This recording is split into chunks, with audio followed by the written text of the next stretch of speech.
Alright guys, don't mind the fact that I'm in a car and have really shit lighting, but this is the morning after. It is currently 5:39 in the morning, and I am off to work so that I can pay to fix the motor on the G. So, just figured I would make this the intro to day one, because I didn't make an intro to day one, but I'm gonna make the rev competition and all that stuff, yada yada yada. I'm gonna make that. Sorry.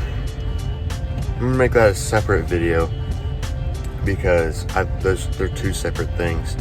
Me working and tearing the car apart was a completely different thing than going and drag racing and stuff. I didn't bring a GoPro with me, so there's nothing really extravagant. You guys don't get to see a whole bunch, but I have some video of some cars.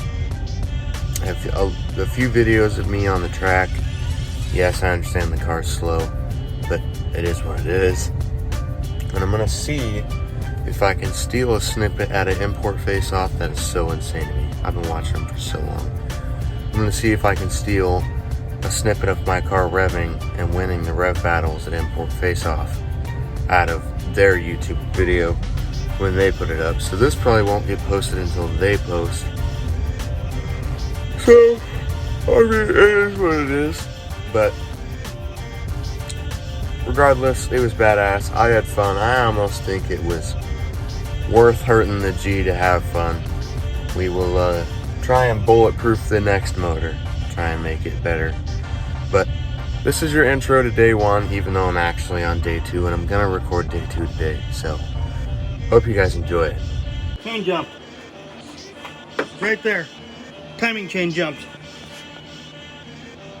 Pop the inspection cover, and first thing we find is the timing chain has jumped off of the gear.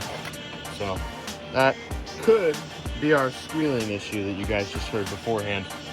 So we're gonna hope it didn't jump timing, and we're just gonna buy a new timing set and hope this thing works.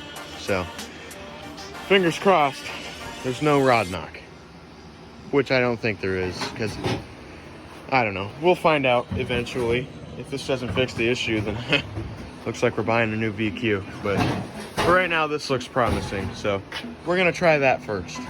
And we find ourselves now with the front bumper off. Oof, that's all scratched up. It's okay.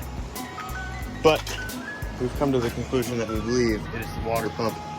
So we are gonna work on it from there. I will update you guys when we have come farther. Next step is crash bar and headlights out. Want to have race car fun, you got to do race car things, I guess. And also, to whoever told me on Facebook that those weigh like 70 pounds, you're a liar and I don't like you anymore. But on a good note, filter looks clean. And it's got no eyes. So, but we're getting there slowly but surely. All of the fluids are out of the motor, and a bunch of broken stuff that we don't know what happened. Yep. Weight reduction. Yeah, weight reduction. Every ounce matters. And this is how the car sits.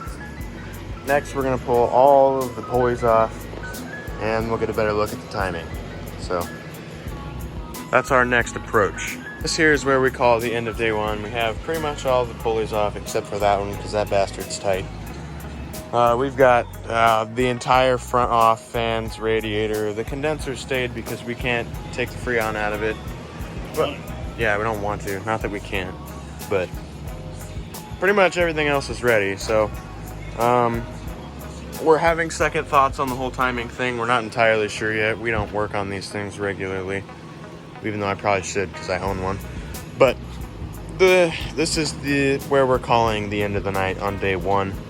We'll come back for day two because it is almost midnight, and this is still the same day that it decided to kill itself. So we are working same day this far, which we probably shouldn't have because we're all sunburnt and tired and just spent like 8 hours at the races, but it's okay. It's fine. So this is your end of day one.